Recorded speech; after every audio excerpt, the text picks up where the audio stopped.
Pelajari 3 strategi pembelian saham teknikal analisis, penggunaan ATR, Fibonacci, Gantt Square of 9, Stochastic, Elliott Wave dan pengurusan kewangan dalam pasaran saham.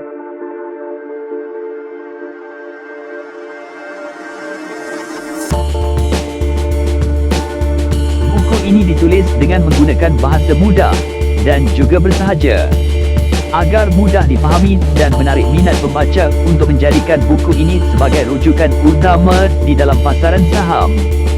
Ia dijangka memberikan manfaat kepada pembaca tentang strategi persediaan dagangan sesuatu saham.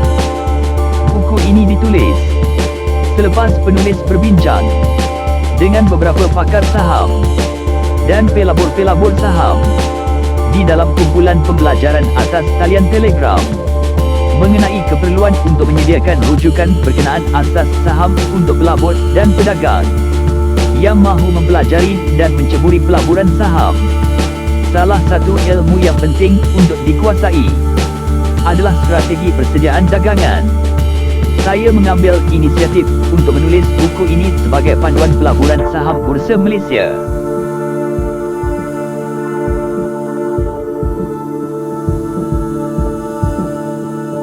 Kandungan di dalam buku Pejuang Saham, Strategi Persediaan Dagangan adalah kesinambungan kepada buku Pejuang Candlestick, Pejuang Saham, Aras Sokongan dan Rintangan dan Pejuang Saham, Asas Pelan Dagangan yang telah ditulis hasil dari permintaan ahli kumpulan Telegram Saham Dr. Adli.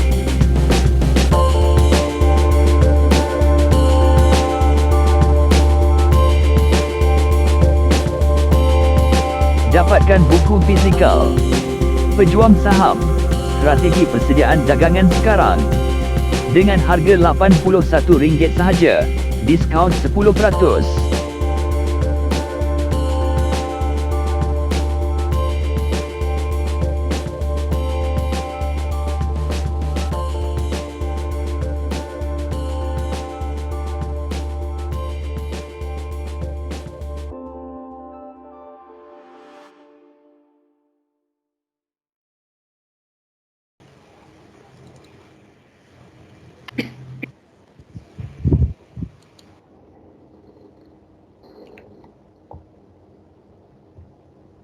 Okay, Assalamualaikum warahmatullahi wabarakatuh. Waalaikumsalam warahmatullahi wabarakatuh. Saya alhamdulillah dah faham dah pada portfolio management. Kurang Mungkin dah faham sikit-sikit lah mungkin dah faham sikit-sikit. Sebab tu kita kena buat sedikit ulang kaji lah maksudnya sebelum kita masuk kelas. So basically kita dah boleh faham apa yang akan saya bincangkan nanti. Okey, sebelum kita ada masa sikit. Okey, tadi kita nak dengar dulu apa yang you faham. Saya nak bagi masa satu grup boleh gunakan 3 minit saja, boleh tak untuk you explain. Okey, so ada 6 grup. Okey, ada 7 grup, 7 kali 3 lebih kurang 21 minit dah kita nak pakai untuk you ceritakan tentang apa yang you faham. Okey, boleh tak kita mulakan dengan grup 1? Okey, grup 1, okey, dia ada Syed Firdaus dan sebagainya. Okay, so boleh tak? Grup 1? Ya. Ya, doktor. Okay, minit.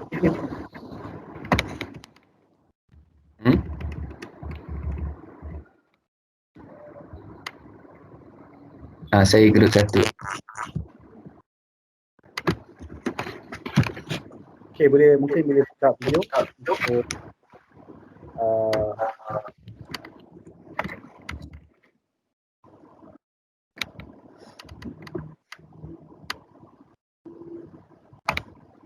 Okay. Boleh munculkan diri semua grup 1. Sekejap.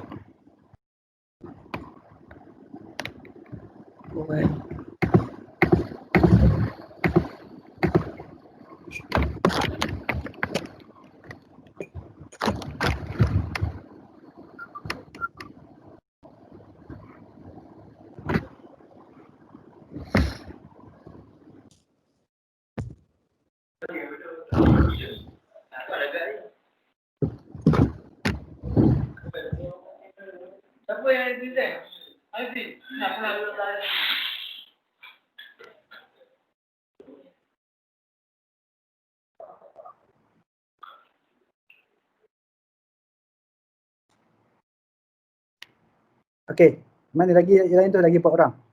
Okey, boleh tak present dalam 3 minit je, 3 minit je. Nabila, Nur Syed Najiha, Siti Khadijah.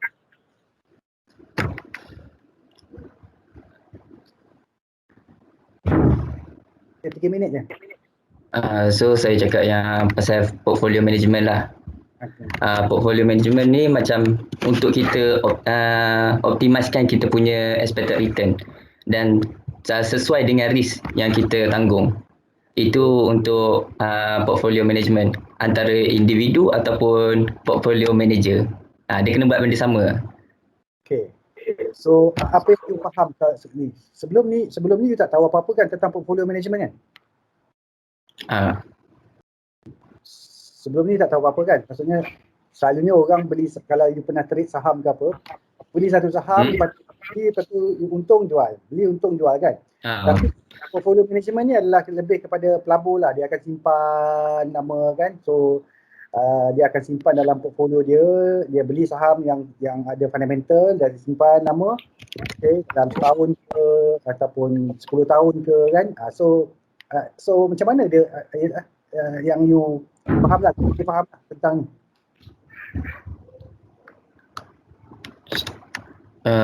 So dia kena kira lah, contoh macam yang akan teori Markowitz tu. Okay. So dia kira dia punya expected return dengan kan banyak company yang dia invest, so dia buat list, dia kumpul data tu, lepas tu dia tengok expected return yang dia dapat, lepas tu dia tengok standard deviation dia. Kalau standard deviation dia tinggi daripada company, contoh plan A dia standard deviation dia rendah, plan B dia standard deviation dia tinggi, so maksudnya plan B tu yang bagus lah sebab portfolio dia sama. Plan B dia standard apa? Plan B dia standard deviation dia tinggi ke rendah? Plan B tu standard deviation dia tinggi. So kita pilih plan B. Kenapa? Sebab apa saya maksud standard deviation tinggi? Apa benda? Apa maksud standard deviation? Saya minta bantuan daripada Syed. Standard deviation tu apa sebenarnya? Standard deviation tu standard deviation tu dia macam berapa risk yang dia pelabur tu boleh adapt. Okay, so standard deviation tu risiko lah maksudnya. Total variability untuk total stock untuk total portfolio yang dia pegang. Okay, standard deviation yang untuk semua portfolio tu lah. Jadi kalau risikonya tinggi, kita pilih dia ke? Tak. Kalau yang Markowitz tu lagi rendah standard deviation dia, means lagi baik lah. Tapi tadi jawapan dia tadi silap. Okay, so maksudnya bukan pilih plan B lah. Tak, plan A. Plan A, okay. So yang lain apa nak tambah? Dah 3 minit belum? Siapa boleh jadi penjaga masa? Saya nak minta tolong seorang jadi penjaga masa. Mungkin okay, Syed Firdaus nanti you jaga masa lah 3 minit untuk kumpulan seterusnya. Okay, so ada soalan tak daripada yang lain kepada kumpulan ni?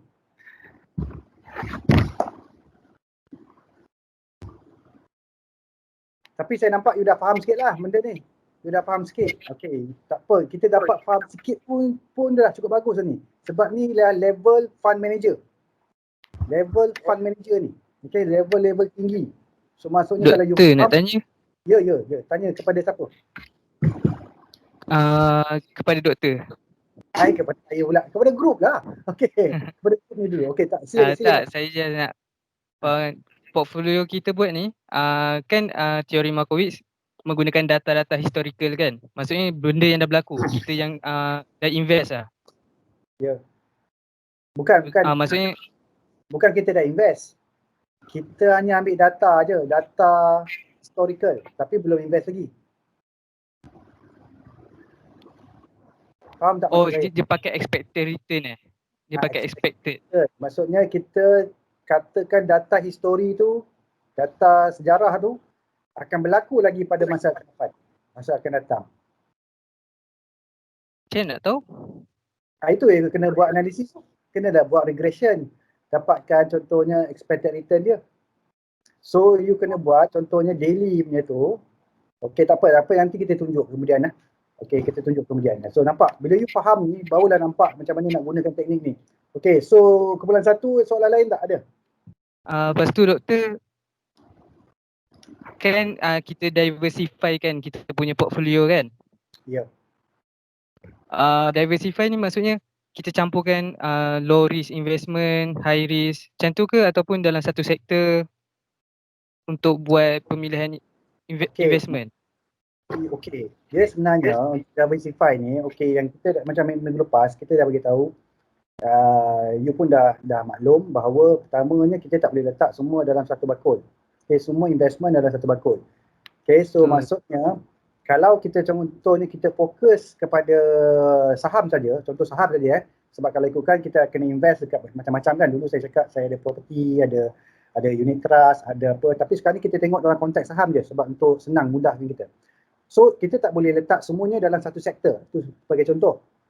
Kita beli semua sektor oil and gas. Kita tak boleh. Sebab apa? Bila kita tengok sektor oil and gas, dia mempunyai contoh saham hibiscus dengan saham Karimin contohnya. Hibiscus dan Karimin tu dalam sektor yang sama. Hang Yuan ke apa dan macam-macam, semualah satu sama, tapi you beli memang saham yang banyak, tapi you beli semuanya dalam satu sektor. Sebab apa dia tak diversify? Sebab korelasi dia antara satu saham dan satu saham tu tinggi. Okay, korelasi dia, correlation coefficient dia tinggi. Contohnya kalau saham A naik, saham B pun naik. Kalau saham A turun, saham B pun turun. Jadi dia tak diversify. Sebab tu kita kena cari, okay, contohnya kalau dalam satu sektor pun, korelasi antara dua saham tu mesti negatif ataupun rendah. Okay, so barulah kita punya portfolio tu diversify. Tapi selalunya tak boleh dalam satu portfolio, dia sebab dia confirm, dia akan, contohnya oil and gas, dia bergantung kepada harga minyak. So bila harga minyak naik, kaunter-kaunter ni semua naik. Bila harga minyak turun, kaunter-kaunter ni semua turun. Okay, sebab harga minyak kan.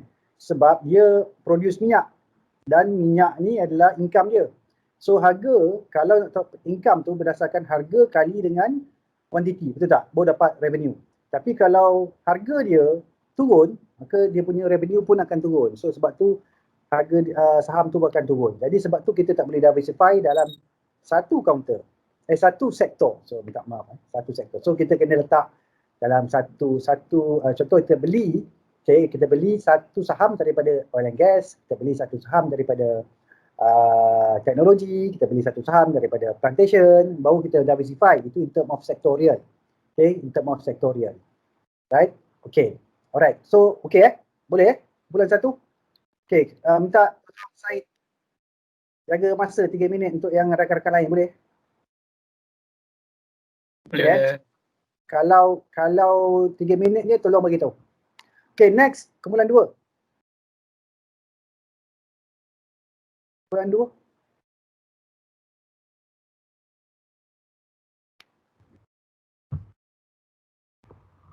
Ya, saya.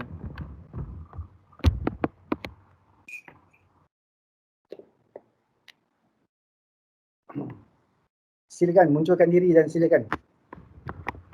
3 minit je.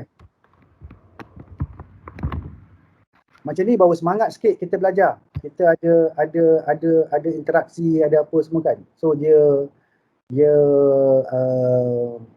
ada ni lah. Ilmu tu sampai. Okay, ilmu tu sampai. Silakan, kumpulan 2.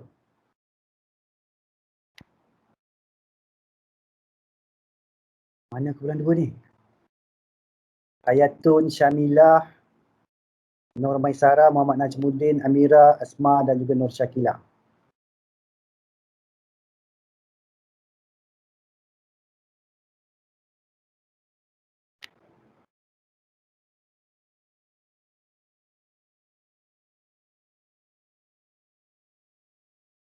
Ayah. Kumpulan 2. Ya doktor. Sekejap Ha. Sekejap tu kamera problem. Sekejap yang main.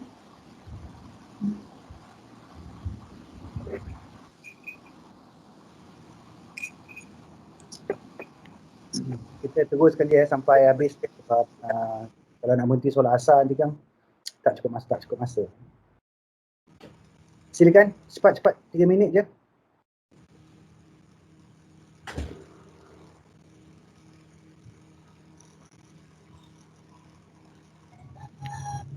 So basically apa yang kita orang faham pasal modern portfolio theory ni, basically dia ada 3 perkara yang dia bincangkan, which is dia ada highlightkan pasal mean, variance dengan correlation. Yang first one tu dia cakap pasal a stock with better returns is a more convincing investment than a stock with inferior returns. Ni kalau apa yang saya faham, dia nak beritahu yang stok ataupun saham yang ada return yang baik dia lebih menarik daripada stok yang mempunyai return yang kurang. So basically semua orang ataupun pelabur dia nak melabur kepada stok yang ada return yang baik lah. And then yang kedua, dia nak beritahu yang a stock with wild swings is a less sure investment than a stock with more stable earning. Maksudnya orang lagi tertarik untuk melabur dekat stok yang ada yang kurang agresif ataupun yang mempunyai pulangan yang lebih stable.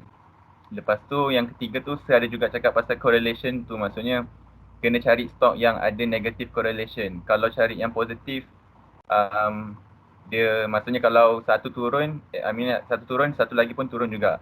So basically kena cari stok yang ada correlation ataupun hubungan yang negatif. Satu naik, satu turun. And then dalam modern portfolio theory ni pun ada beritahu yang pentingnya untuk membuat diversification. Maksudnya kita nak membahagikan risiko tu dengan lebih serata, dengan lebih rata. So macam kita faham juga sebelum ni yang tak nak letak satu stok tu dalam satu bakul, ataupun basically tak nak letak semua duit tu dalam satu stok yang sama, sebab kalau rugi, rugilah semua duit tu. So itulah basically. Okey, soalan daripada ni.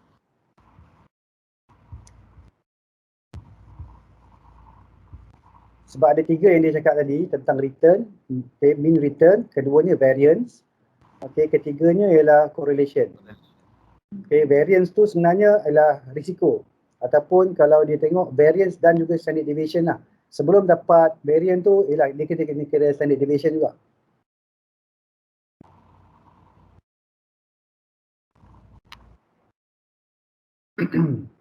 Saya tahu saya memahami bahawa agak sukar, terutamanya bila you nak kena tengok matematik dan sebagainya. Tapi dalam kelas ni, untuk subjek yang ini saya tak tekankan matematiknya. Saya tak tekankan you all kena cari variance, covariance, standard deviation calculation, expected return calculation. Saya nak tahu you faham konsep dulu. Soalan daripada kumpulan lain. Doktor dah 3 minit. Dah 3 minit. Okay, thank you. Kumpulan 3.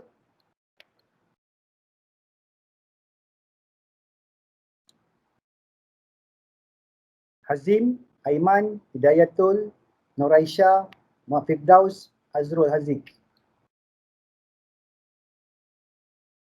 Okay, silakan. Okey doktor, apa yang saya faham, untuk buat portfolio ni kita kena faham diri kita ataupun lifestyle, sama ada kita risk taker atau risk averse.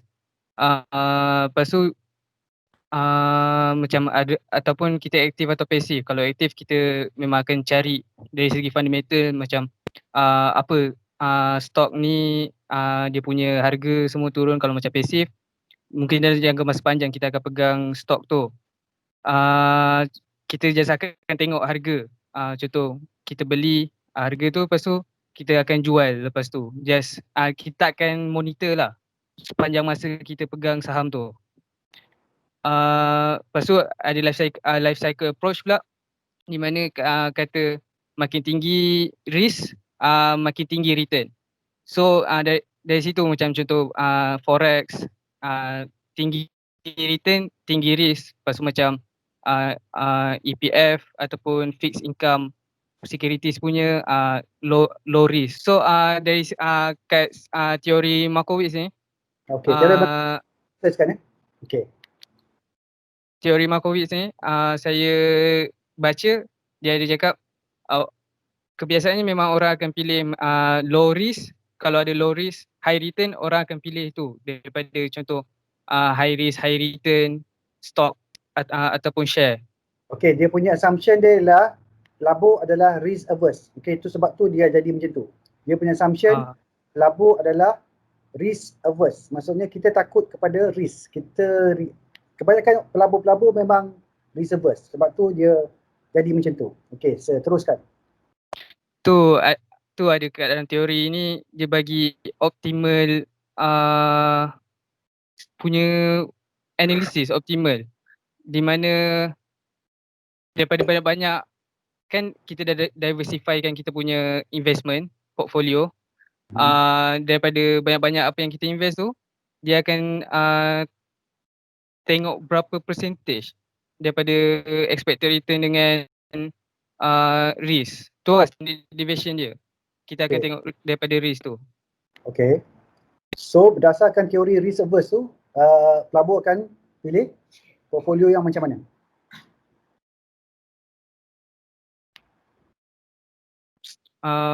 Daripada risk averse tu lagi rendah return lah. Memang dia akan ambil juga. Lagi rendah return? Bukan lagi rendah Low risk. risk. Low risk high return lah. Cuba cari yang macam tu lah. Low risk high return. Maksud standard deviation yang lebih rendah. Okay, standard deviation yang paling rendah dan juga memberikan pulangan yang paling tinggi. Maksudnya macam tu. Betul So maksudnya dia akan cari. Biasanya jarang kan doktor? Ada paling rendah lepas tu pulangan paling tinggi. Ada doktor? Itu yang dia kena cari.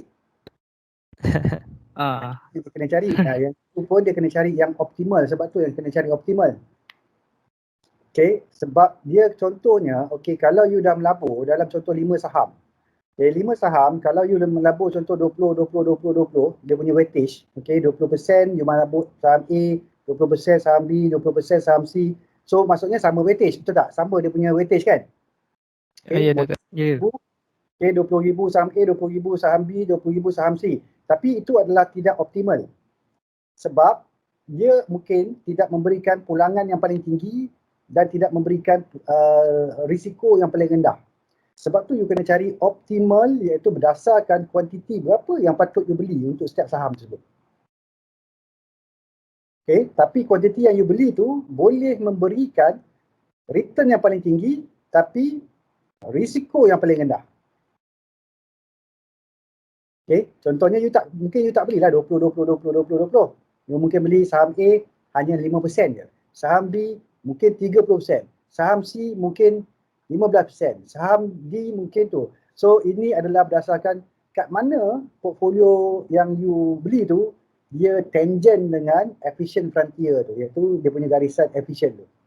Kita yang garisan yang bentuk bulat tu, yang bentuk berbulat tu kan, Markowitz theory tu, itu adalah efficient frontier. So dekat mana yang paling risikonya, dia standard deviation yang paling rendah dan return dia yang paling tinggi. So kalau dia berada di atas titik tu, itu kita pilih kat situ. Okay, boleh kan kat efficient frontier tu kita buat banyak garisan kan? Betul? Satu garisan je. Satu garisan Satu bukan garisan. Dia tunjuk, lepas tu dia tunjuk titik yang bertemu. Yang bertembung. Kan? Satu garisan kau scroll atas sikit. Satu garisan, dia ada satu garisan yang efficient volunteer dengan juga capital asset line. So kita kena cari yang mana yang tangent, lepas tu kita kena cari ke mana-mana portfolio kita yang berada di atas garisan tu, itu adalah maksudnya efficient. Okay. Tapi yang paling minimum variant tu yang paling bawah sekali tu. Yang paling bawah tapi return dia pun paling bawah. Okay. Return dia pun paling bawah sebab kita ada lengkuk tu kan, yang melengkuk tu. So yang paling bawah tu ialah standard deviation yang paling rendah, tapi returnnya pun paling rendah. So kita boleh move around dekat dengan garisan tu. Kita punya portfolio tu. So kita still nak cari standard deviation yang paling rendah tapi return yang paling tinggi. Okay. Okay. Soalan daripada kumpulan 3. Saya nak tanya. Okay. Kalau cakap pasal optimal tadi tu sama juga ke kalau kita beritahu pasal utility? Okay, utility. Sebab saya ada jumpa juga dia cakap pasal MPT ni dia kait dengan utility. And kalau saya faham utility ni basically macam kepuasan kepada investor tu. Itu yang asas dia. Asas dia ialah utility. Sebab tu dia jadi lengkuk tu. Kalau utility you kena faham, kalau lengkuk utility dia akan buat macam satu lengkungan. Okay, dia akan buat satu lengkungan. Maksudnya dia kalau kita tengok dia risk averse ialah sebab tu dia jadi melengkuk. Okay, risk averse maksudnya makin tinggi risiko, okay, dia akan melengkuk. Okay, dia punya utility tersebut. Okay, so cuba fahamkan tentang teori utility yang melekuk tu. Kenapa utility tu makin lama makin melekuk? Okay, dia tak straight line pula. Okay, dia tak straight line. Okay, cuba tengok kenapa dia jadi melengkung. Dia melengkung. Okay, itu adalah teori utility. Okay, sebab tu dia tak straight line. Okay, dia melengkung. Okay. Doktor, kalau risk taker dia menegak ya? Maksudnya dia terus tak melengkung Okey, kalau risk taker dia lain sikit. Dia tak boleh gunakan dalam teori portfolio teori ni sebab dia bukannya risk averse. Okey, dia bukan risk averse. So risk takers ni kebanyakannya traders. Okey, kalau untuk modern portfolio teori ni ialah investors. Okey. So trader dia memang risk taker, dia memang high risk lagi, dia merempit. Contohnya analoginya kaki rempit. Okay, kaki rempit dekat highway tu kan, kita tengok kenapa kau nak merempit? Kan risiko tinggi, kan? Betul tak? Tapi dia nak merempit juga. Itu risk taker. Itu risk taker lah. Okay, risk taker dan dia nak dapatkan kepuasan diri je lah maksudnya macam tu. Alright, tapi kalau investor dia risk averse, dia tak nak risiko tu. Kalau boleh tak nak risiko. Okay, dia nak naik kereta, kalau boleh kereta yang ada safety dan sebagainya supaya dia boleh selamat ke sampai destinasi. Sebagai contoh lah risk averse. Okay, faham Yang bertanya tadi. So modern portfolio theory lebih kepada investors lah. Ini untuk investors. Okay, kalau trader tu dia tak ada pakai lah, tak ada pakai. Tapi still you kena tengok risiko juga. Calculated risk lah, calculated risk. Yang apa dalam MPT ni ialah calculated risk. You cuba calculate risiko yang you boleh hadapi lah. So try to get the minimum risk but with the highest return. Okay, minimum risk with the highest return lah. Okay, next kumpulan 4. Terima kasih. Kumpulan 3. Terima kasih atas. Okay. Anik, Fatin, Muhammad Azmi, Raja N, Hani, Atilia. Saya doktor. Okay, silakan.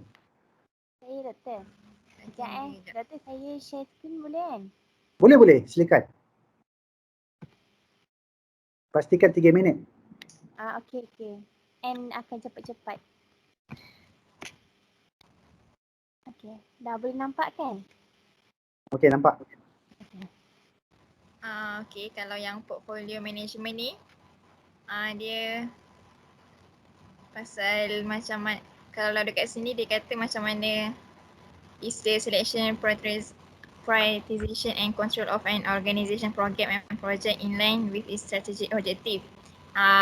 Maksudnya macam mana kalau portfolio management ni yang kami faham, macam mana kita nak manage kita punya macam stock, bond or yang lain-lain tu lah. Tapi kan doktor macam fokuskan untuk saham kan doktor kan?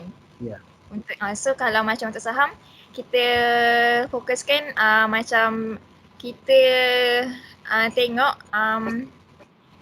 apa tu panggil sektor apa. Contoh macam macam kita pilih yang berlainan sektor, contoh sektor healthcare, sektor teknologi. Lepas tu kita tengok berapa dia punya risk dia tinggi atau rendah, and then kita tengok juga macam mana kita nak manage kita punya duit. Contoh 1/3 kita akan fokus untuk invest dekat yang 3 sektor tu, and then 1/3 lagi untuk kita reserve low, and then 1/3 kita untuk kita punya cash, macam tu. And then kalau yang portfolio management ni dia ada 3 jenis.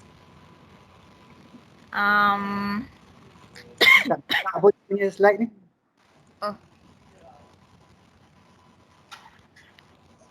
Ini kalau dia ada salah satu dia strategic portfolio.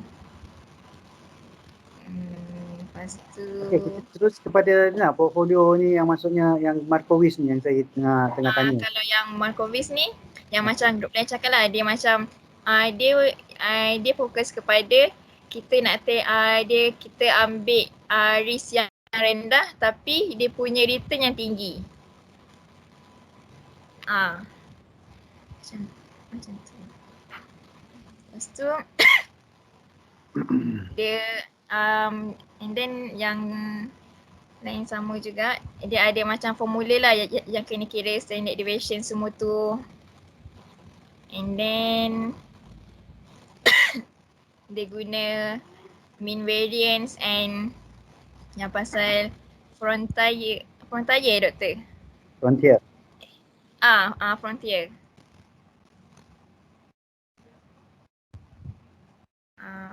Lepas tu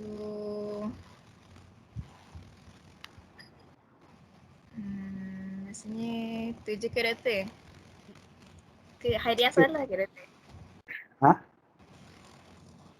Tak, ada yang kot saya salah, kami salah faham ke? Okey, saya cuba tak cukup je tentang Markowitz teori tu. Yang Markowitz teori. Sebab kita orang dia kami tadi banyak bincang pasal investment portfolio, yang pasal Markowitz teori tu macam sikit-sikit je.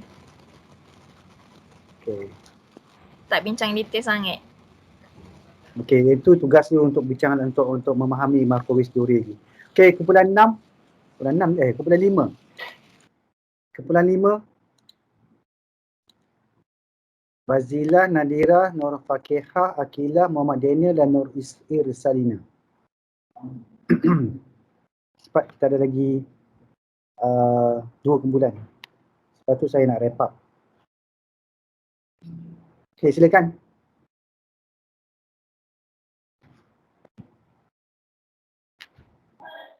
Hello, dengar. Hello, boleh dengar tak? Dengar. Hello, boleh dengar tak? Dengar. So, apa yang kita orang dah bincang macam portfolio management, first kali kita kena faham portfolio tu apa. Portfolio ni dia macam program ataupun projek yang mana investor akan pilih untuk melaburkan duit diorang dan untuk mendapat return lah daripada investment tu. Dan maksud portfolio management ni dia lebih kepada macam mana kita select ataupun kita utamakan portfolio investment yang kita nak laburkan kita dekat dalam tu. Maksudnya macam mana kita urus kita pilih company ataupun kita pilih counter untuk kita trade stock macam tu lah.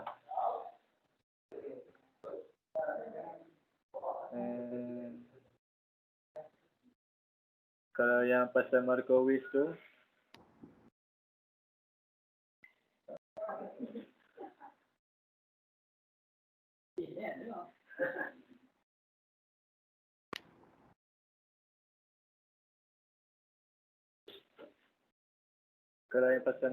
tu, dia teori ni dia based on two concept, yang mana konsep pertama dia expect yang investor ni dia punya tujuan, dia punya goals adalah untuk memaksimiskan return daripada investment dia, dan konsep yang kedua dia lebih kepada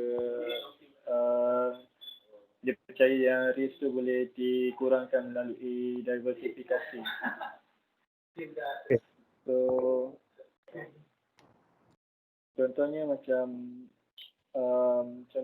kalau ada dua investment, yang mana investment satu dia lebih stabil harga dia, dan investment B kurang stabil, tapi kedua-duanya menjamin pendapatan ataupun return yang sama. So investor dia lebih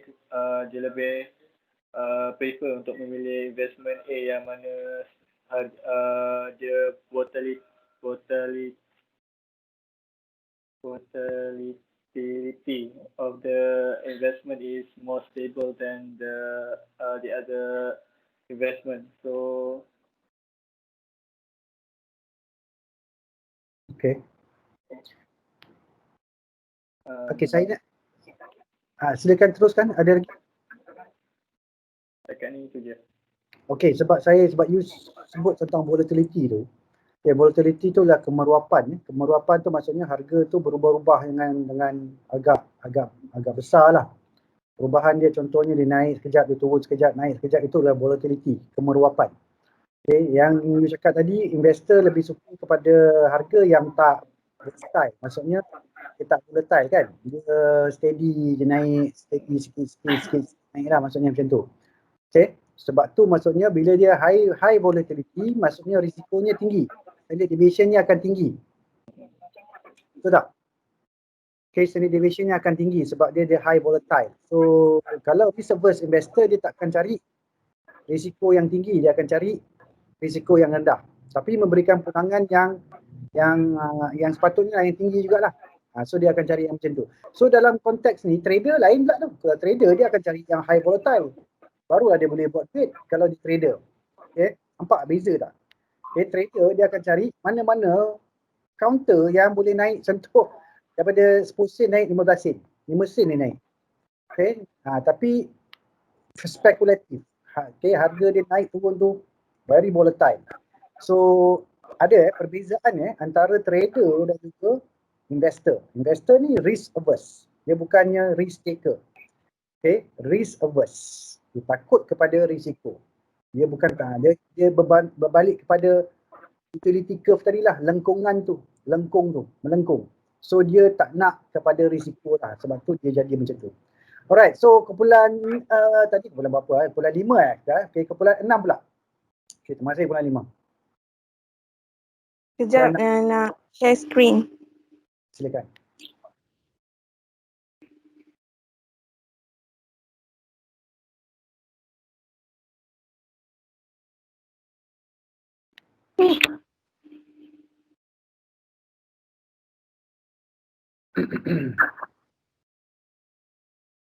Okay. Nampak ke? Ya, nampak. Okay, first for all, apakah pengurusan portfolio? Okay, pengurusan portfolio ni merujuk kepada macam mana investor ataupun trader nak membuat keputusan terhadap portfolio pelaburan. Okay, dia ada pelbagai cara ataupun pelbagai teknik lah. Dia ada peruntukan untuk aset yang sesuai, ada gaya pelaburan sama ada nak pilih pasif ataupun aktif, tidak ada pengurangan risiko dan mengembalikan semula portfolio. Lepas tu, mengembalikan semula portfolio? Ya? Mengembalikan semula portfolio tu apa?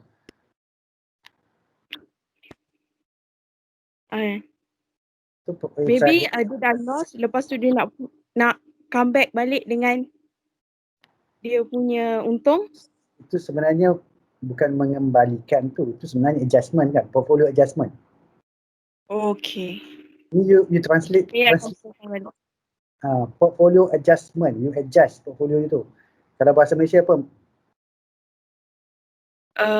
Adjust.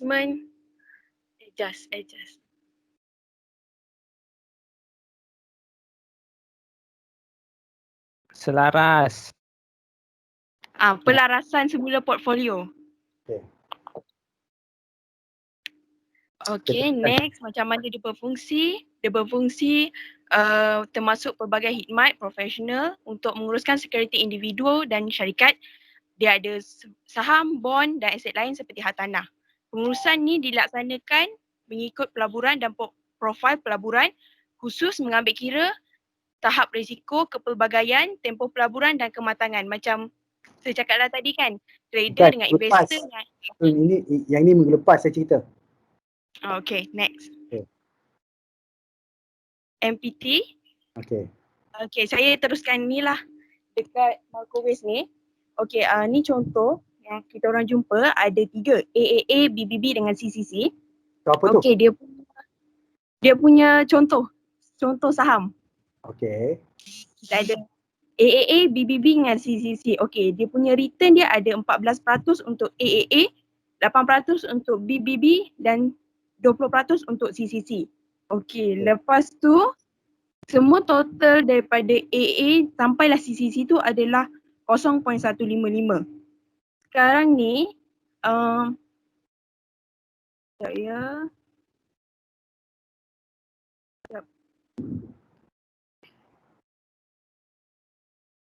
Sekejap ya, dia hang.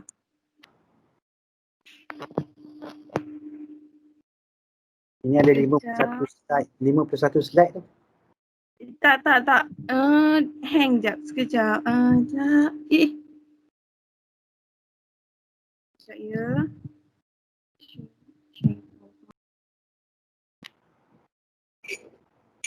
Saya nak tunjukkan macam mana graf tu yang paling efisien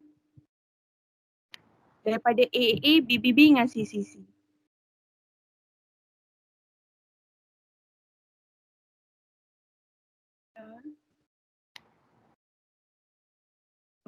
Ubah harga.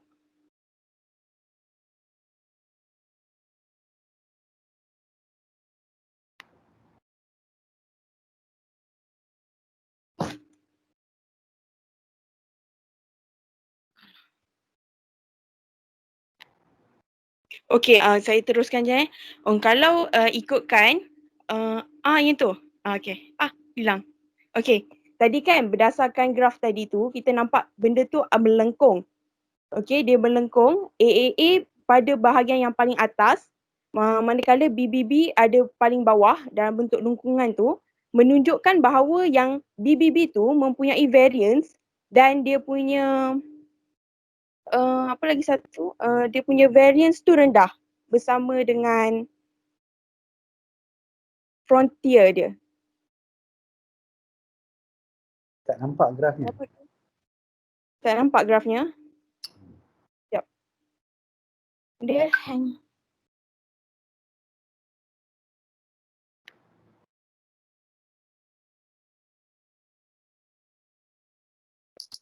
Bentar.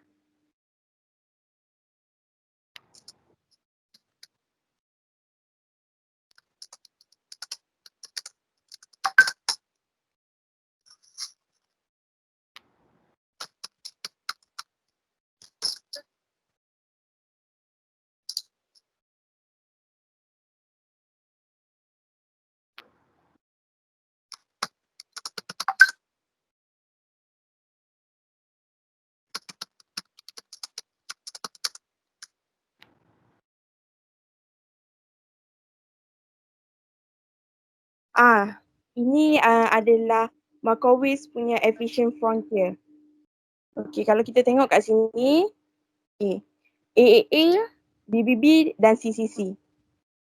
So, kita boleh tengok apa yang paling berbaloi adalah BBB sebab dia adalah berada dalam yang paling bawah sekali untuk deviation standard dan Kejap. juga You kata bervalue itu maksudnya you beli saham DBB je ke?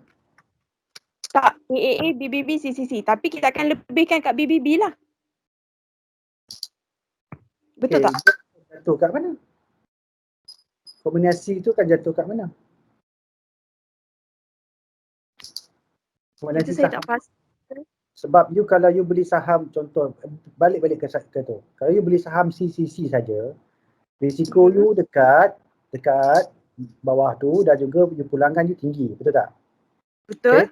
Tapi kalau saham AA dia tengah-tengah, saham BBB rendah lagi. Tapi bila you beli ketiga saham tu, kat mana titik dia akan jatuh? Kat mana titik portfolio tu?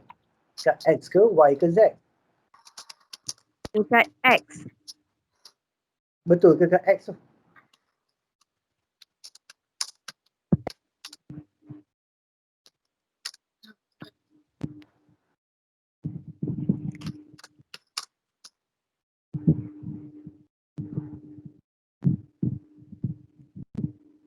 Saya akan try panggil kawan saya, Mana dengan Haikal.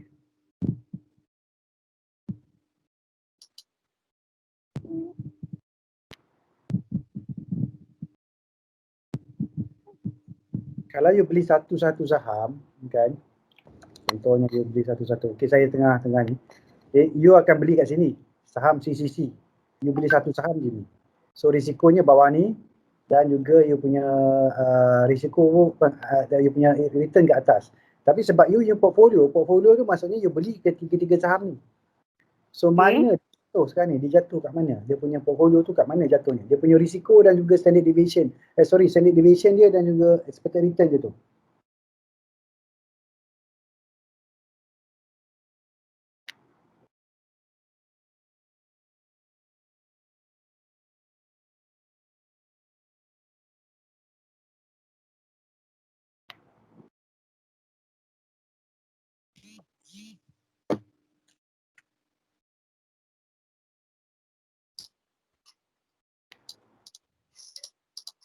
Target kat.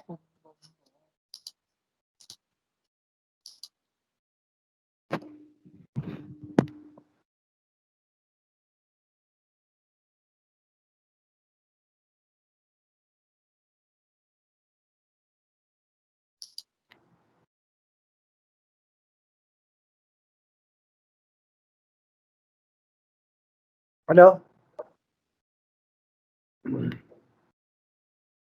Yang itu saya kena cari lagi lah. Rasanya doktor. Okey, terima kasih. Kumpulan 5. Okey, kumpulan 6.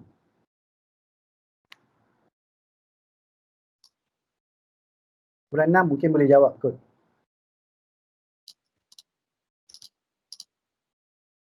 Kumpulan 6 pula. Kumpulan berapa?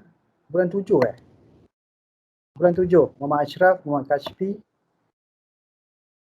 Nurizah, Nur Nabilah, Intan dan juga Anissa.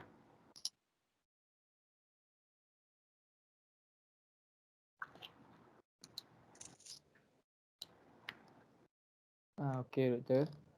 Okey. Apa yang kami faham, portfolio investment ni ada kaitan dengan teori Markowitz ni. Portfolio investment ni sebenarnya tujuan dia untuk mengoptimumkan pulangan pelaburan. Lepas tu portfolio sebenarnya dia beritahu yang portfolio yang terbaik adalah portfolio yang ada risiko yang lebih kecil. Okey, apa kaitan dia? Kaitan dia, teori Markowitz ni iaitu Modern Portfolio Theory, MPT. MPT ni dapat digunakan untuk buat portfolio yang untuk meminimumkan risiko untuk jangkaan pulangan yang dalam masa yang tertentu lah. Lepas tu teori ni sebenarnya sesuai untuk investor yang ada low risk tolerance tapi dia nak maximiskan return dia. Okey, sebenarnya investor ni dia menganggap bila return dia tu tinggi, dia akan dapat tinggi lagi risk yang dia ada. Tapi dalam portfolio ni sebenarnya kalau lebih tinggi lebih rendah risk tu, pulangan dia pun akan menjadi rendah lah.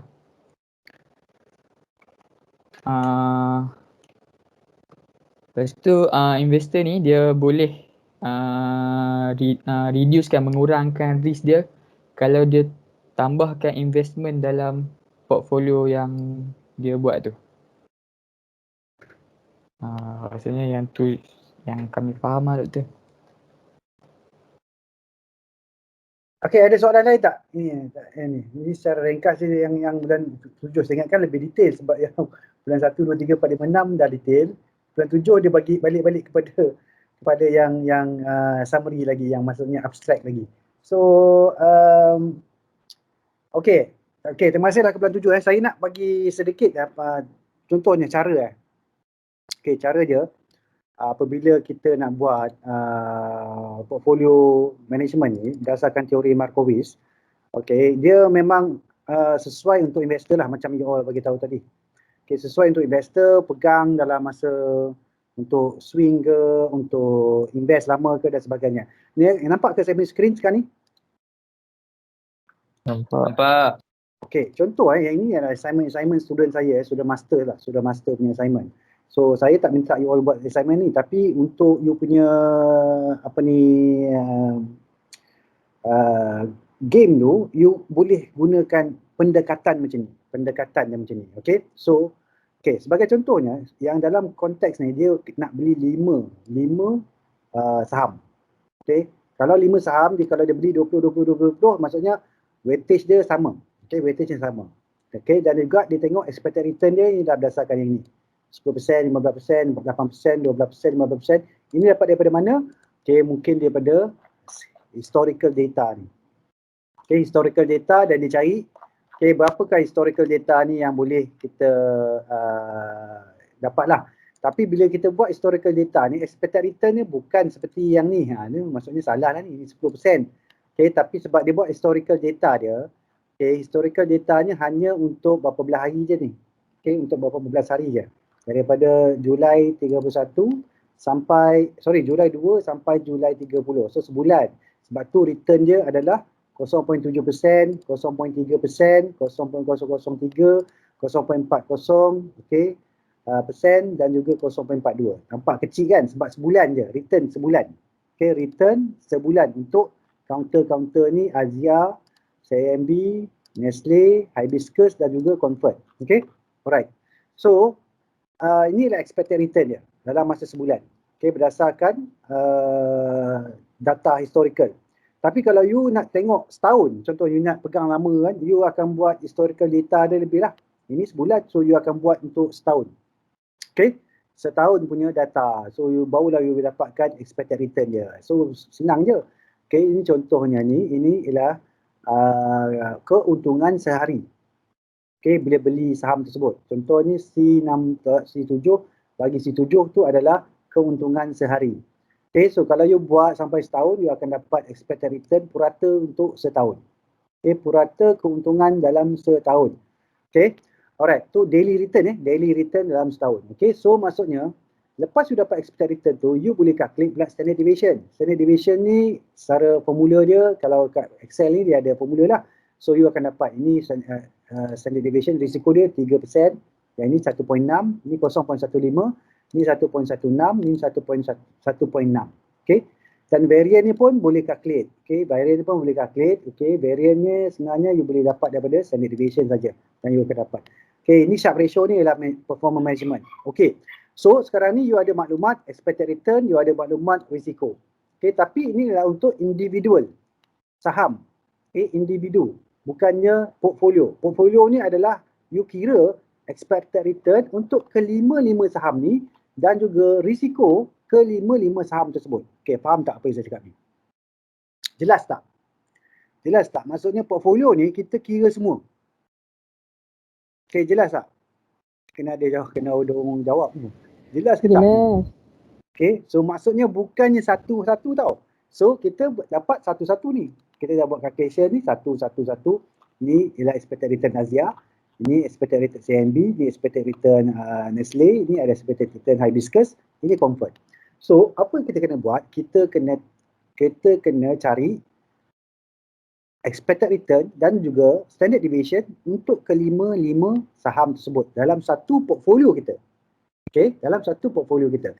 Kita boleh beli je macam mula-mula, okey, cadangannya 20%, 20%, 20%, 20%, 20%. Tapi sebenarnya ianya adalah satu pembahagian, okey, pembelian yang tak optimal berdasarkan kepada return dan juga standard deviation. Sebab apa?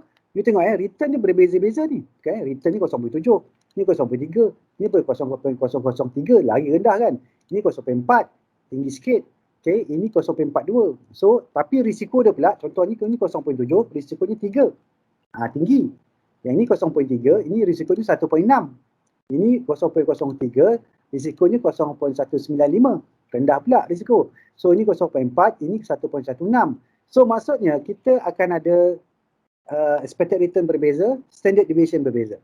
So, sebab tu kita nak tahu berapa banyakkah peruntukan saham kita dalam weightage kita untuk setiap pembelian ni. Sama ada kita nak beli 20 ke ataupun kita kena beli yang ni sikit, ini sikit, yang ni banyak sikit, ni banyak sikit, ni sikit. So sebab tu kita nak tengok optimization of the theory tu, the portfolio tu. So dalam konteks ni, sebagai contohnya, kita boleh buat calculation sikit dan sebagainya. Ini portfolio percentage, kalau kita buat 20. Berdasarkan expected return, yang ni, yang tadi 0.7, 0.3, 0.03 kan. So kita boleh dapatkah berapakah dia punya in term of variance, standard deviation dan juga return. Itu purata. Yang ini purata dia 0.37. Kalau kita beli semua saham tu dengan menggunakan portion yang sama, kita akan dapat return 0.7 dan standard deviation-nya pun kita dapat 1.03 dan variance adalah 0.011. Alright. So, lepas tu kita pula kena cari tentang berapakah risk free, beta, risk premium dan juga CAPM. Risk free ni ialah kalau contoh sebab apa kita kena tengok risk free ni? Sebab kalau you tengok dalam graf tu, kita ada satu graf capital asset line CAL mode graf tu kan. Dia maksudnya dia akan straight line macam tu. Ada tak graf kat sini? Dia akan ada straight line macam ni.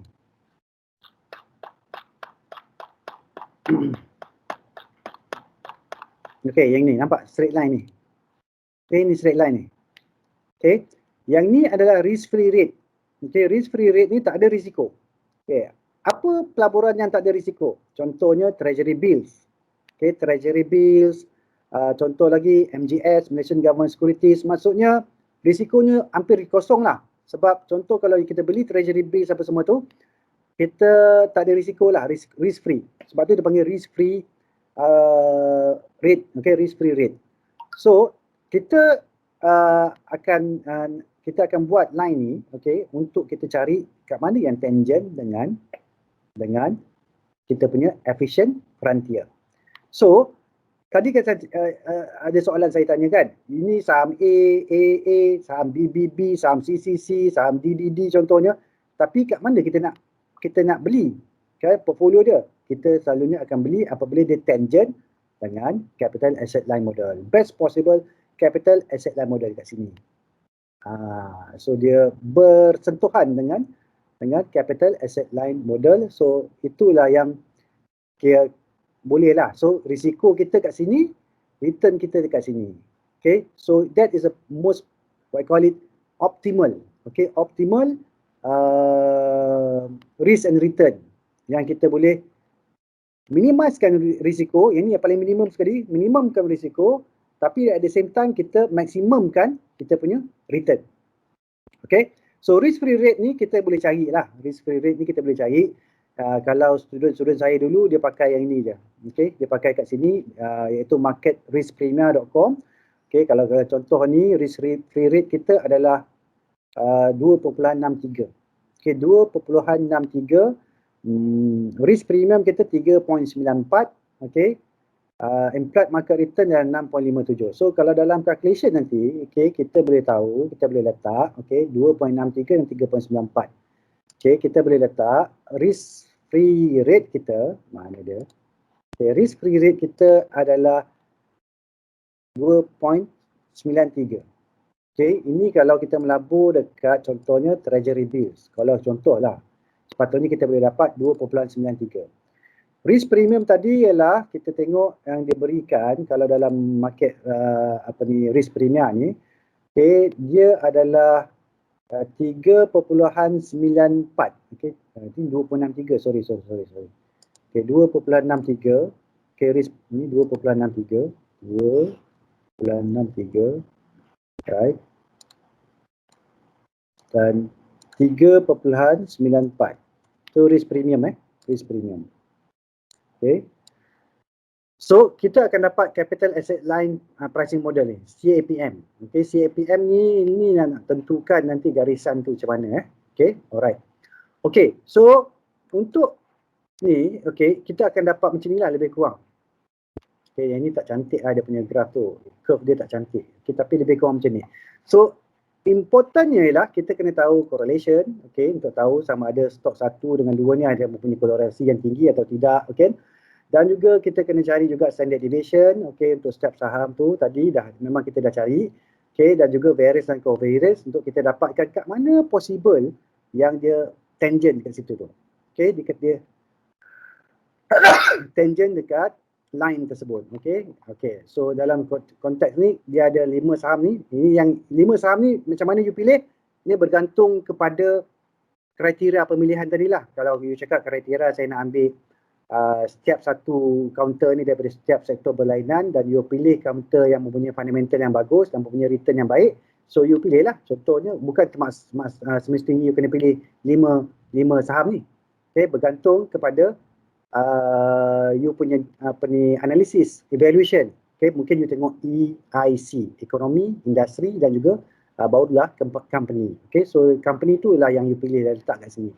Alright, so bila you dah masukkan semua, okay, expected return, standard deviation dan sebagainya, you boleh dapat graf ni. You akan dapat graf ni. So apabila sebagai contohnya assignment yang saya minta pelajar-pelajar master buat ni, okay, dia dengan modal 100,000 yang melabur dalam 5 saham tersebut, okay, berdasarkan kepada risiko dia tadi, okay, dia hanya beli ni kuantiti dia. Okay, dia cari yang optimal. Okay, dia cari yang optimal, okay, iaitu dia punya kuantiti dia, kuantiti dia bukan 20. Okay, kuantiti dia adalah berdasarkan yang optimal. Mana dia letak? Okay, bawah ni. Okay, inilah yang optimal. So optimalnya, okay, adalah macam ni. Okay, 0.68, 99% dekat sepatutnya beli kat counter 3, iaitu counter Nestle. Okay, counter Nestle. Sebab Nestle ni memang fundamental dia kuat. So tapi saya rasa yang ni tak berapa baiklah, pemilihan counter dia tak berapa baguslah. Sebab Nestle ni memang very good counter dan dia harga dia mahal. Okay, sebagai contoh you tengok harga dia ialah RM148. Yang lain semuanya RM4, RM5, yang ni dah penny stock. Okay, faham tak? Jelas tak ni? Jelas tak? Okay, tapi dasarkan dia punya performance, Nestle pun rugi. Okay, yang lain yang untung. Okay, Nestle rugi RM97. Yang lain untung, contohnya Axiata dia untung RM921. CIMB dia untung RM602.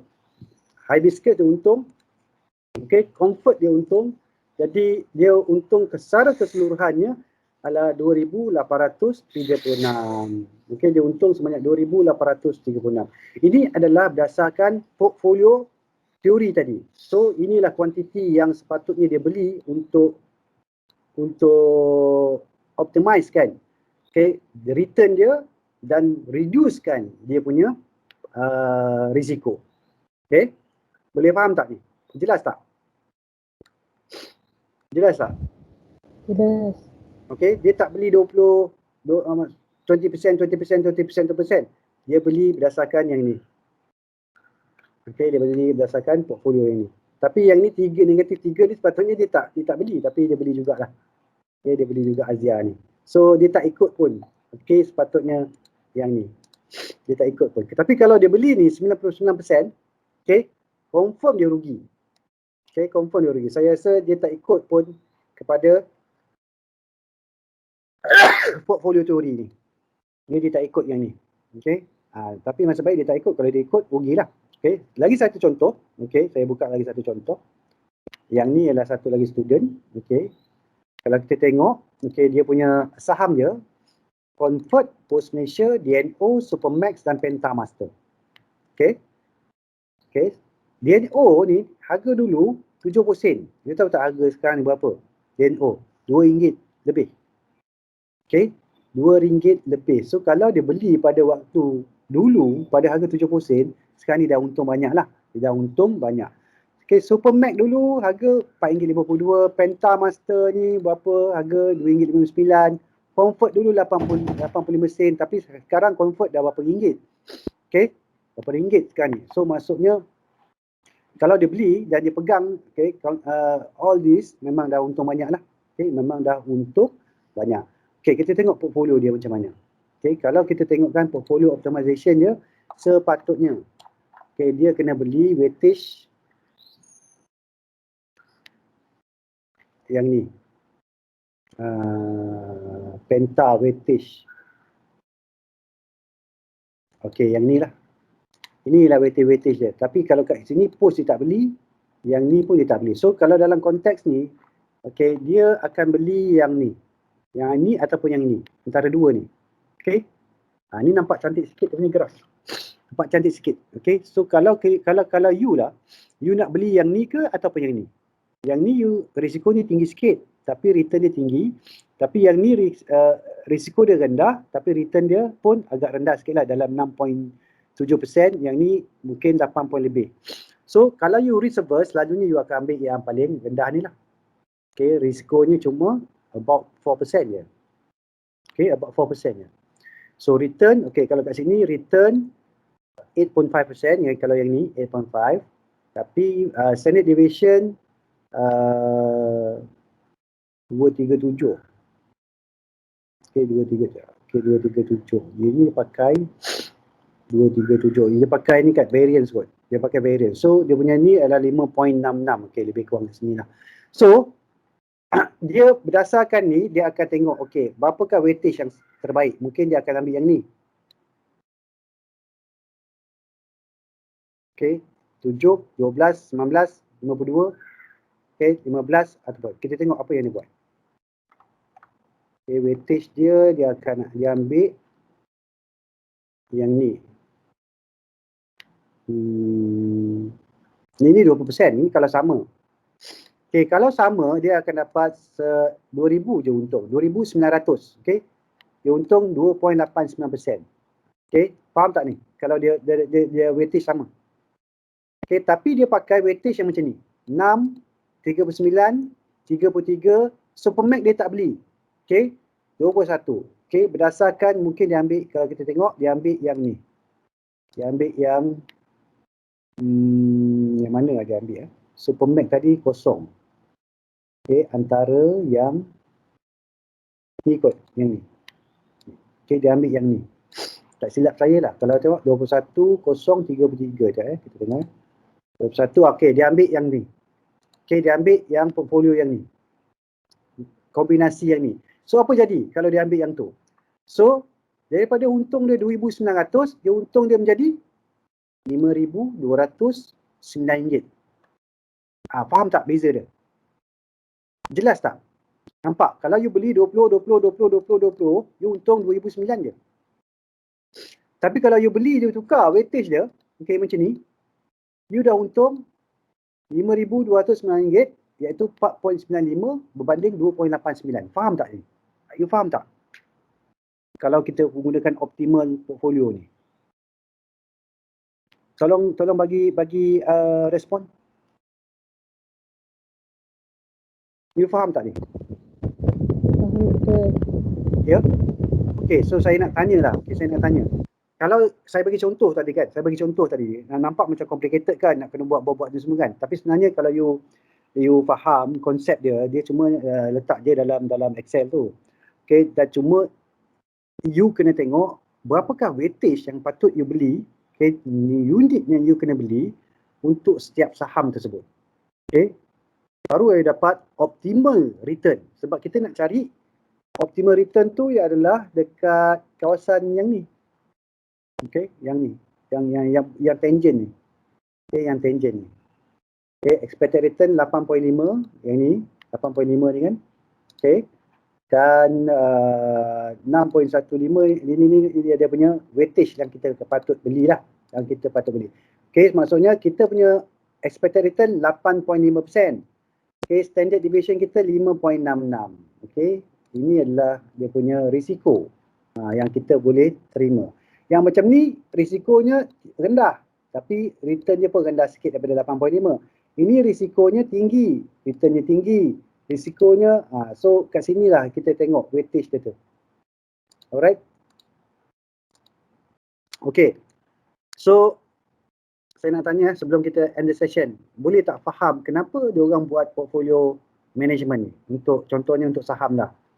You melabur saham. Dan bila contohnya kadang-kadang seperti yang saya tanya tadi kan, yang ada yang kumpulan yang bentang, dia cakap mengembalikan portfolio, bukan mengembali tapi membuat pelarasan portfolio. Sebagai contohnya, bila dia dah melabur, okay, tiba-tiba return dia tak bagus. Okay, return dia tak berapa cantik. Okay, mungkin saham yang dia beli tu, okay, yang dia beli tu tak untung. Jadi dia kena buat pelarasan, mungkin dia kena jual. Okay, sebagai contohnya, kalau kita tengok yang mana ada untung ke tak ada untung, semuanya untung ke tak? Total cost ni untung, yang ni untung, yang ni untung, yang ni untung. Okey, semua untung lah. Tapi kalau let's say lah satu dia beli tu, macam tadi lah, Nestle tu rugi. So dia kena buat pelarasan. Mungkin dia kena jual Nestle tu, tukar kepada saham lain. Masuk, gantikan Nestle tersebut. Okey, sebagai contoh yang ni kan, yang seorang lagi tu. Okey, dia punya stock investment dia, Nestle ni, dia kena tukar. Dia kena buat pelarasan. Okay, dia kena tukar sebab saham ni negatif. Okay, saham ni negatif pada waktu tersebut. So, mungkin dia kena buat pelarasan. Okay, so saya nak buka soalan sekejap sebelum kita end session ni. Adakah semua dapat faham sikit tentang portfolio management, dan juga saya dah tunjuk teknik-teknik yang boleh diguna pakai dalam portfolio management tu. You kena faham tentang pemilihan counter tersebut kena ada negative correlation supaya dia tak adalah efek sangat kalau satu naik, satu lagi terpaksa satu lagi akan naik pula. Tapi kalau satu turun, yang satu lagi pun turun. Jadi portfolio you tak ada diversification. Sebab apa kita nak beli ni untuk diversify. Okay? Dan juga saya nak explain dekat satu tadi ada yang explain tentang aktif dengan pasif. Okay, aktif portfolio ni memanglah you akan cuba beat the market. You cuba beat the market. Okay, tapi kalau you pasif, you akan beli sama macam market. Okay, contohnya counter you adalah counter yang sama macam indeks. Okay, sama macam indeks tu. Okay, so kalau kita ada 30 dalam kita punya Kuala Lumpur composite index, so you belilah 30 tu. Tapi tak advisable lah. Sebab apa? Terlalu banyak. Okay, selalunya orang pun kalau portfolio manager pun dia akan maksimum pun sampai 18 counter je dia pegang. Okay, 18 counter tu adalah represent Kuala Lumpur Composite Index. Itu dia panggil passive. Okay, biarlah ikut indeks lah. Tapi kalau yang aktif ni, dia cuba nak beat market. Okay, kalau market bagi 5% return, okay, dia nak bagi contohnya 10% return. Itu passive portfolio ni. Okay, kalau you aktif. Kalau passive, you biar je dia follow the market. Okay, tapi kalau you beli masa market tengah down, memang tak boleh lah. So sebab tu masa market tengah down, selalunya orang akan take the investment in stocks, dia masuk dalam fixed income. Okay, sebab market tengah down. Okay, nak buat apa kita melabur dalam market tengah down?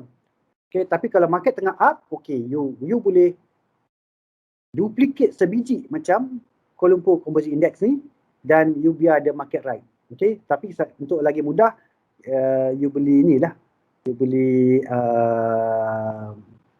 Kuala Lumpur Composite Index lah. Kan? Tapi kalau you nak apa ni, nak beat the market, then you have to have passive portfolio lah, passive portfolio management. Okay, soalan. Kita dah terlewat, kita dah terlebih ni 32 minit. Okay, soalan?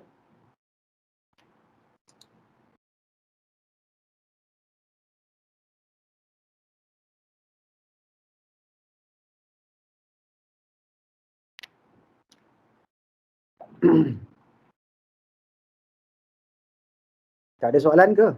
Soalan. Doktor. Ya. Saya nak tanya. Okey. Main pasal teori Markowitz tu kan. Tadi saya ada jumpa. You jumpa dengan siapa? Saya tak jumpa lah. Saya ada jumpa ayat ni lah.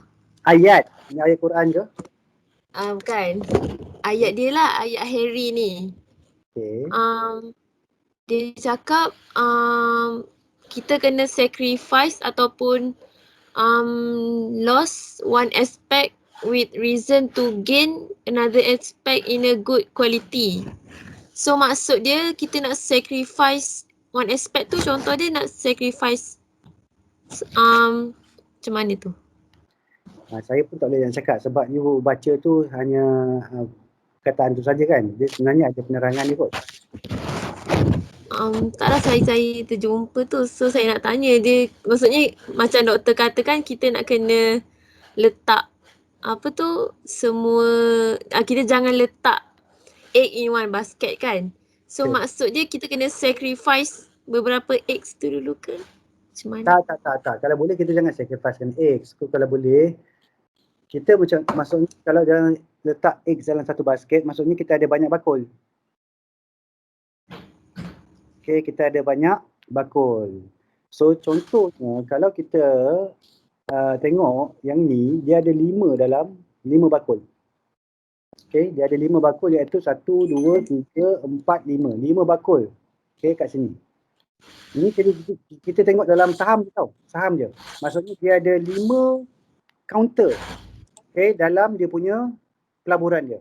Modal dia contoh 100,000 tadi, tapi dia pecahkan kepada 5 counter. Okay, dia tak boleh letak, beli satu je counter. Okay, dia beli satu je counter, lepas tu counter tu rugi, kan? Rugi lah duit, modal dia. Tapi kalau dia beli 5 counter, okay, dalam contoh ni, yang ni alhamdulillah semua untung. Tapi kalau dalam konteks yang tadi ada yang seorang tadi tu, dia punya Nestle rugi. Okay, kita tengok ada tak yang lagi assignment yang ada yang rugi. Sekejap. Kalau tengok Afrika, okay, tengok Afrika ni. Tengok Afrika ni dia rugi ke dia untung? Okay, ni tengok Afrika Okay, ini apa ni? Okay, kalau contoh Afrika, dia ada juga 5. Apex, Healthcare, Electronic, KSM, Chronology dan Supermax. Okay. Alright. So, dia punya efficient frontier dia, okay, dia tengok kat sini. Okay, inilah dia punya, yang ni lah, dia punya efficient. Ni, berdasarkan return dan juga dengan standard deviation. Okay, so kalau kita tengok dia punya performance, ada performance ni.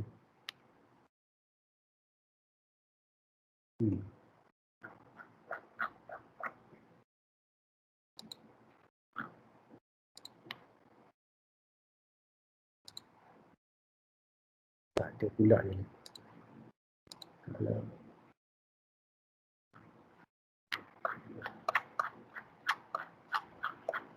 Dia tak buat pula dia punya ni, performance dia. Okay, kalau dia pakai Sharp, Trenon, inilah Sharp, Trenon, Jensen. Kalau tengokkan Sharp, Trenon, Jensen,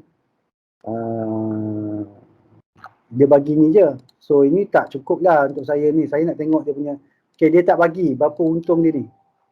Okay, dia tak bagi berapa untung dia. So, okay, kita tengok yang lain lah. Tengok yang lain.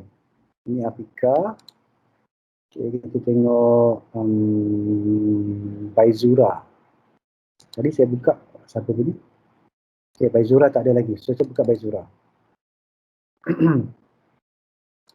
Okay, so kita tengok Baizura. Okay, Markowitz. Okay, ini nampak dia punya lengkungan dia tu. Okay, portfolio dia. Risk, standard deviation, introduction. Okay, dia akan ambil 5 juga. Dia pakai Yung-Un, PSTM, LTKH, Gamu dengan Gamuda dengan Top Glove. Okay, Top Glove masa tu dia punya harga, Top Glove masa tu. Okay, harga dia masa time mula-mula dia beli tak. Contohlah Top Glove pada tu harga dia dia tak letak harga dia. Price Top Glove. Ni. Top Glove masa tu harganya baru RM9.90. Okay, RM9.90 ataupun yang paling tingginya RM10 lah. Okay, masa time tu lah RM10. Okay, sekarang ni Top Glove dah jatuh lah sebab healthcare dah jatuh. Hari ni dah RM5 lebih. Okay. So dalam konteks ni sebab tu dia kena buat portfolio adjustment. Okay, sebab industri tu dah berubah. Okay, orang dulu masuk healthcare tapi sekarang ni industri healthcare dah matured lah maksudnya. Okay, glove ni semua dah matured. Okay, dia sedang membuat penurunan. Jadi dia sebab tu kena buat portfolio adjustment. Dalam konteks dia punya return, okay, returnnya dia tak buat juga ni.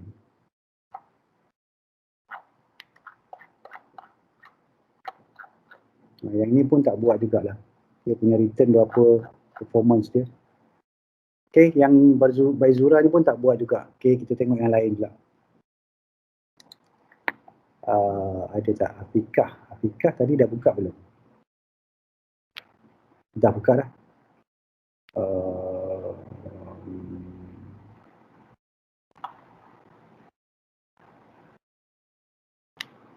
Oh, tak ada lah yang lain.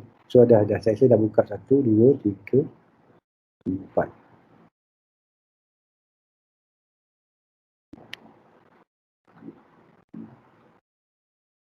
Siti Hamiza dah buka. Hanis ni dah buka belum? Hanis dah. Afrika Baizura.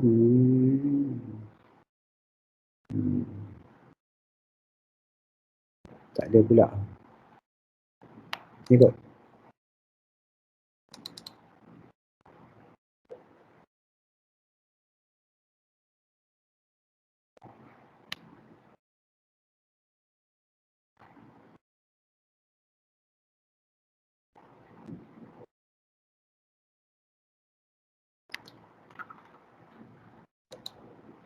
Okey, yang ini rasanya mungkin kita tengok dia punya ni. Okey, dia beli Top Glove, Dufu, Binasat, Hibiscus dengan FNN. Okey. Alright. So ini dia punya standard deviation, Markowitz method dia, okey. Portfolio optimization dia. Okey, macam ni. Alright, stock investment performance ni. Ini ada loss, nampak? 3 loss. Ni. Ada 3 loss, ada 2 untung. Ini hijau. Okay. So 2 untung, 3 loss. Tapi at the end of the day, dia still untung. Okay. 4.558. Okay. Alright, so maksudnya kadang-kadang kita dalam pelaburan ni ada yang kita untung, tapi kalau boleh kita nak untung kita tu cover yang loss kita ni. Okay, cover yang loss kita. So dia okey lah, still dapat 4.5, so lebih kurang dengan yang tadi tu, yang pelajaran sebelum ni. So dia still untung 4.558%. So dalam contohnya sebulan, ini dalam sebulan punya trade dalam sebulan dia untung 4.558. Okey lah. Okey lah. Tapi dia orang tak akan trade hari-hari. Okay, dia beli dan disimpan je sampai sebulan. Okay, sebab dia pakai teori ni, portfolio teori. Okay, tapi kalau you trader, kalau intraday you beli hari ni, jual hari ni, beli hari ni, jual hari ni. Kadang-kadang letih, kan? So that's why portfolio management ni kalau you nak jadi investor long term swing kan, you boleh pakai teori ni. So yang penting ni yang ni, kuantiti yang you nak kena beli ni. Okay, kuantiti yang you nak kena beli ni berdasarkan portfolio optimization. Okay, tapi saya rasa ini tak berapa bagus lah dia punya ni. Dia punya portfolio weight ni. Okay, sebab kenapa yang ni negatif kan? So tak berapa bagus lah. So in term of pembahagian portfolio dia tak okey. Okay, saya rasa kalau you nak pakai, contoh yang terbaik ialah yang siapa punya?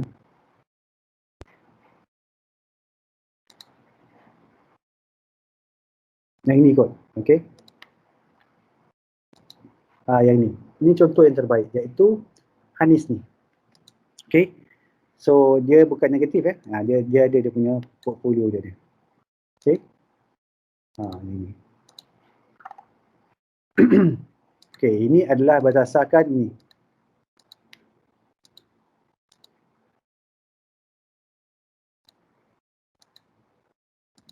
Mana dia dapat ni? Figure ni dia dapat dari mana-mana. Oh, yang ni. Okay. Ini adalah figure dia. Dia dapat daripada ni. Ini. Yang ni pula dia kena dapat daripada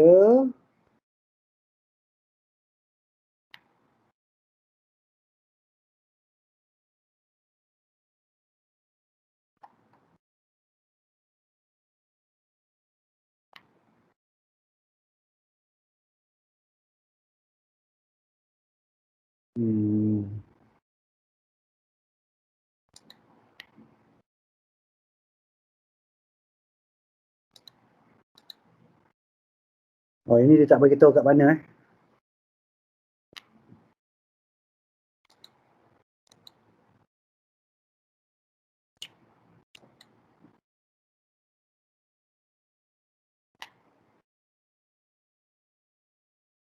Okey, tak apa dah. Nanti saya akan tengok balik apa yang mana dia punya jalan kerja dia lah. So, ada soalan lain tak? Okey, soalan lain tak? Maksudnya kita kalau dalam portfolio investment ni, kita kena tengok dia optimum weightage, okey? Sebab weightage ni akan membuatkan kita punya risiko tu naik ataupun tinggi. Okey, sebagai contohnya, kalau satu stok pun, okay, kalau you nak beli, you akan tengok kepada position sizing. Position sizing is very important.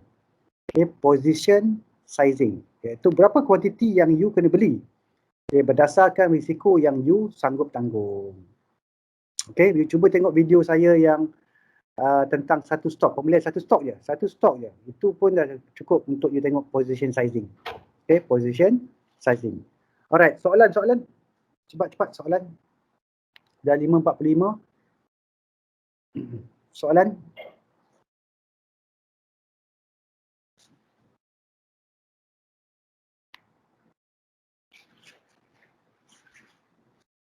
Ada orang tak ni?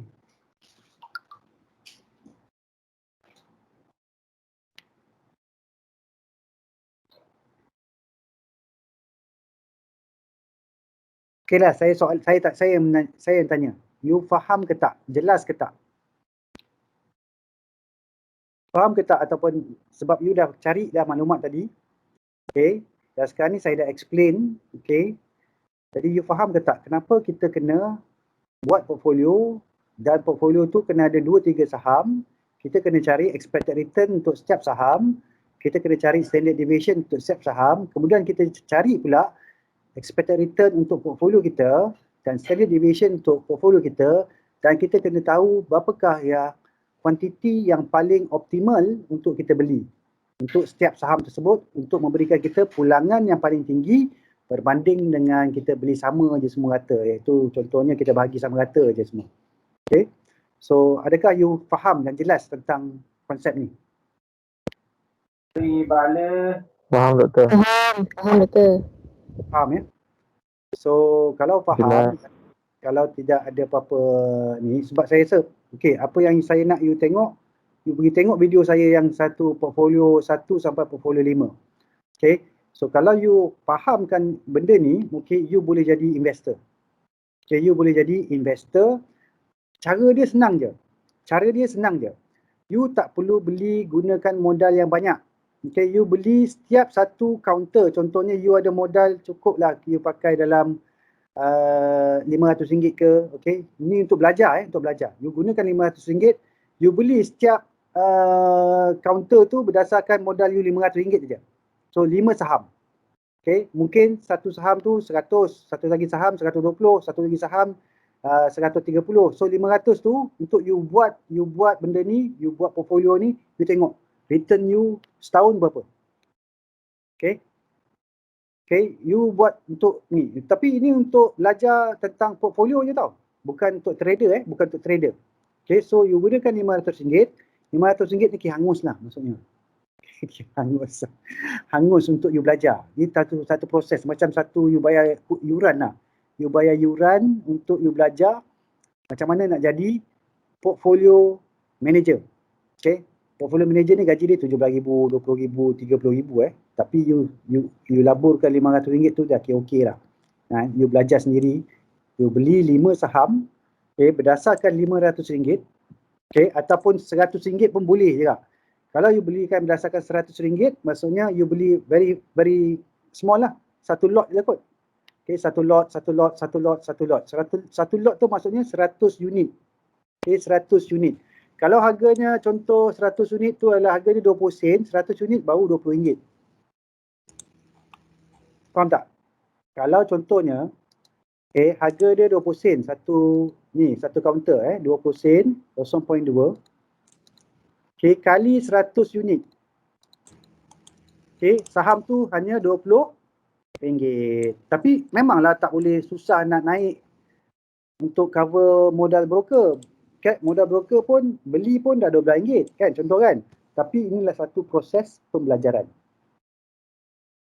Okay, so you labur RM20 untuk counter tu.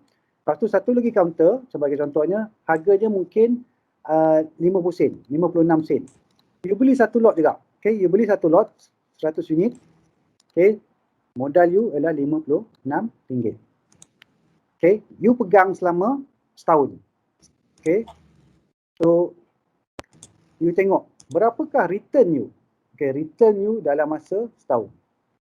So kalau return you, contohnya you punya return berdasarkan you punya pembelian saham, pemilihan counter yang baik dan sebagainya. Kalau return you lebih daripada ASB bagi sekarang 4.25 kan.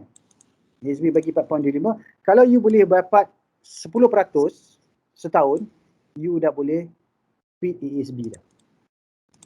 Okay, you dah boleh beat ASB. Tapi kalau you return you ASB bagi 4.25 tapi you punya pelaburan contohnya you dah try invest tahun tu you dapat negatif 3%. Okay, negatif 3%. Ni negatif So baik you labur dekat ASB je. Okay. Baik you labur ke ASB dapat 4.25. Tapi kalau you labur sendiri you dapat negatif 3.3%. Tapi sebenarnya benda ni adalah proses pembelajaran tau. First year you rugi tak apa. Second year you tengok macam mana. Untung ke tak untung. Okay. Berapa persen you dapat. Okay. Sebab apa? You kena tahu tentang Rule 72. Okay. Rule 72 ni saya tunjuk ni. Ini kalau boleh you kena fahamkan Rule 72. Yang ni. Okay. Rule 72. Okay. 72 bahagi R. Okay. 72 bagi rate. Okay. So maksudnya you nak doublekan duit you. Okay. Contoh you ada 10,000 sekarang ni. You nak doublekan you punya duit jadi 20,000. Berapa lama you boleh, berapa tahun you kena buat, kena simpan, kena labur untuk dapat double. Okay, 72 bagi dengan rate. Okay, sebagai contoh. Okay, sebagai contoh Sebagai contoh yang ni, 72 bagi dengan rate. Okay, so sekarang ni, let's say, kalau you nak melabur dekat ASB. So 72 bahagi 0.0425.